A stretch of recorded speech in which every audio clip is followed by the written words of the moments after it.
दोस्तों, मैं फराज मलिक। हमारे देश के अंदर इस वक्त सिर्फ दो बातों पर चर्चाएं हो रही हैं। ये दो मुद्दे हमारे देश में इस वक्त सबसे ज्यादा ऊपर हैं। एक है धर्म का मुद्दा और दूसरा है चुनावी मुद्दा। शिक्षा का क्या हाल है हमारे देश के अंदर, बेरोजगारी का क्या हाल है, महंगाई कहां जा रही है, इस पर कोई चर्चा नहीं हो रही। ये कोई मुद्दे थोड़ी ना है। हमारे देश के लोगों के लिए अहम मुद्दा है धर्म और चुनाव। इसी में लगे पड़े हैं, बेवकूफ बन रहे हैं। एक तरफ धार्मिक गुरु बेवकूफ बना रहे हैं, दूसरी तरफ हमारे देश के नेता अपनी कुर्सी पाने के लिए लोगों को बेवकूफ बनाए जा रहे हैं और लोग बन रहे हैं। खैर, जब ये खबरें आ रही हैं तो हमारी मजबूरी पड़ जाता है कि यही खबरें आपके सामने रखें। फिलहाल हम अपने चैनल के माध्यम से अपील करते हैं कि आप लोग शांति बनाए रखें। हम दुआ करते हैं कि हमारे देश के अंदर अमन और भाईचारा कायम रहे।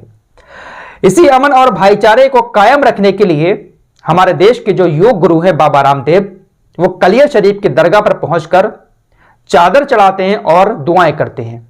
वो दिल्ली से आ रहे थे, रास्ता में कलिया शरीफ पड़ा तो वहां पर पहुंच जाते हैं दरगाह शरीफ पर। और ये जो उनका दौरा था वो गुप्त ही रखा गया था, काफी ज्यादा सुरक्षा के इंतजाम थे। वहां पर फोटो खींचने का भी किसी को मौका नहीं मिला और न ही इजाजत दी गई, क्योंकि पता था बाबा रामदेव को भी कि अगर फोटो मेरे वायरल हो गए, वीडियो वायरल हुई तो लोग मेरे ऊपर हमला कर देंगे। लेकिन जब ये बात बाहर आई तो जो धर्म के ठेकेदार हैं उन लोगों ने बाबा रामदेव को खरी खोटी सुनाना शुरू कर दी।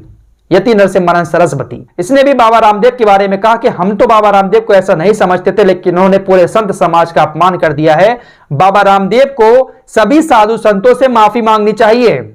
जितने लोग उस धर्म संसद में थे तो बहुत सारे लोगों ने बाबा रामदेव के मजार शरीफ पर यानी दरगाह शरीफ पर जाने को बहुत ज्यादा गलत बताया और कहा बाबा रामदेव संतों से माफी मांगे। तो देखिए कैसे मिर्ची लगी।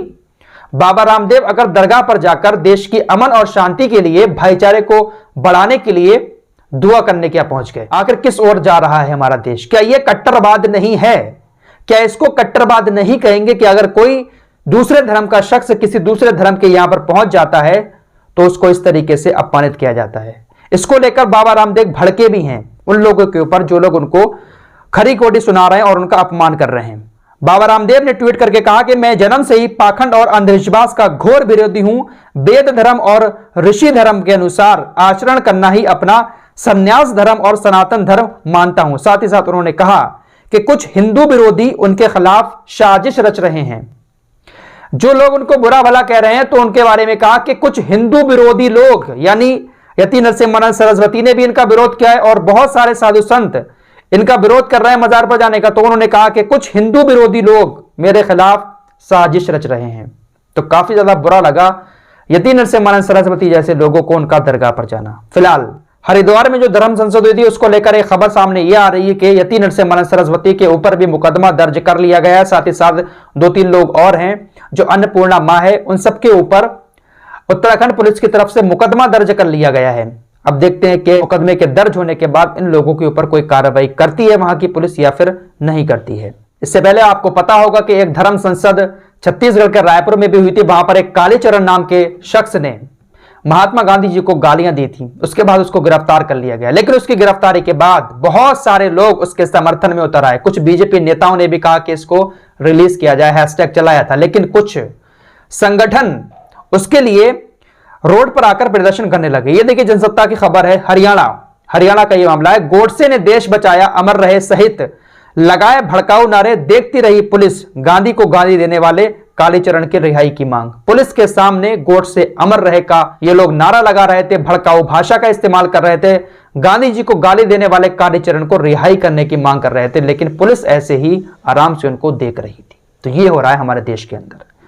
अब धर्म संसद की बात चली है तो एक खबर आपके सामने और रख देता हूं। अमर उजाला की पहले यह खबर देखिए, मस्जिदों में ऐलान, 7 जनवरी को इस्लामिया मैदान में पहुंचे मुसलमान। अब ये पूरी खबर मैं आपको दैनिक भास्कर के हवाले से सुनाऊंगा। दैनिक भास्कर की यह खबर है, इसमें लिखा है कि बरेली में 7 जनवरी को होगी मुस्लिम धर्म संसद। हरिद्वार में धर्म गुरुओं की मुसलमानों पर टिप्पणी के बाद मौलाना तौकीर रजा खान ने की घोषणा। मौलाना तौकीर रजा खान ने घोषणा की है बरेली के अंदर के इस्लामिया कॉलेज में 7 जनवरी बरोज जुमे के दिन बहुत सारे मुसलमान इकट्ठा हों और शांतिपूर्ण तरीके से वहां पर पहुंचे और हम कुर्बानी देने को तैयार हैं। जो कहा गया था ना हरिद्वार वाली धर्म संसद में कि हमारे 100 लोग 20 लाख लोगों को मार सकते हैं, तो इसी बात पर तौकीर रजा खान ने कहा है कि हम सभी लोग इकट्ठा होंगे, अब जैसे चाहें वो लोग हमारी कुर्बानी ले लें अगर उनको मारना है तो तो फिलहाल बहुत सारी बातें कही हैं, मैं आपको क्या बताऊं, सारी बातें आपकी स्क्रीन पर मैं लगा देता हूं। बाकी इस खबर का पूरा लिंक मैं आपको डिस्क्रिप्शन में दे दूंगा। तो एक बड़ा ऐलान किया गया है उनकी तरफ से कि 7 जनवरी को बहुत सारे मुसलमान यहां पर इकट्ठा हों और सरकार से हम ये मांग करेंगे कि या तो हमारी कुर्बानी लो या फिर जो लोग इस तरीके की भाषा का इस्तेमाल कर रहे हैं हमारे खिलाफ, उनको ऊपर सख्त कार्रवाई की जाए। हम लोग इन धर्म संसद करने वालों से नाराज नहीं है, बल्कि हम सरकार से नाराज हैं, क्योंकि इस तरीके की भाषा इस्तेमाल करने के बावजूद भी सरकार ने इन लोगों के ऊपर कोई कार्रवाई नहीं की है। तो बहुत सारी बातें तौकीर रज़ा खां की तरफ से कही गई हैं। अब देखते हैं कि 7 जनवरी को वहां पर लोग इकट्ठा होते हैं तो किस तरीके का माहौल बनता है। फिलहाल दुआ करें कि देश के अंदर अमन और शांति और भाईचारा कायम रहे। ये कुछ मुट्ठी भर लोग जो है ना, ये देश को पूरी तरीके से तहस नहस करने की साजिशें रच रहे हैं। लेकिन ये जो हो रहा है ना हमारे देश के अंदर, यकीन मानो कि आने वाली नस्लें जो है ना, कटोरा लेके भीख मांगेंगे ना, तब भी उनको चवन्नी देने वाला कोई नहीं होगा। देख लेना कि आने वाली नस्लों का हाल होने क्या वाला है अगर हम लोग धर्म की लड़ाई लड़ते रहे अपने देश के अंदर। क्या करें, किसको समझाएं, समझ ही नहीं आता है। फिलहाल इस रिपोर्ट में इतना ही। मिलते हैं एक और नई वीडियो के साथ, तब तक के लिए अपना ख्याल रखें।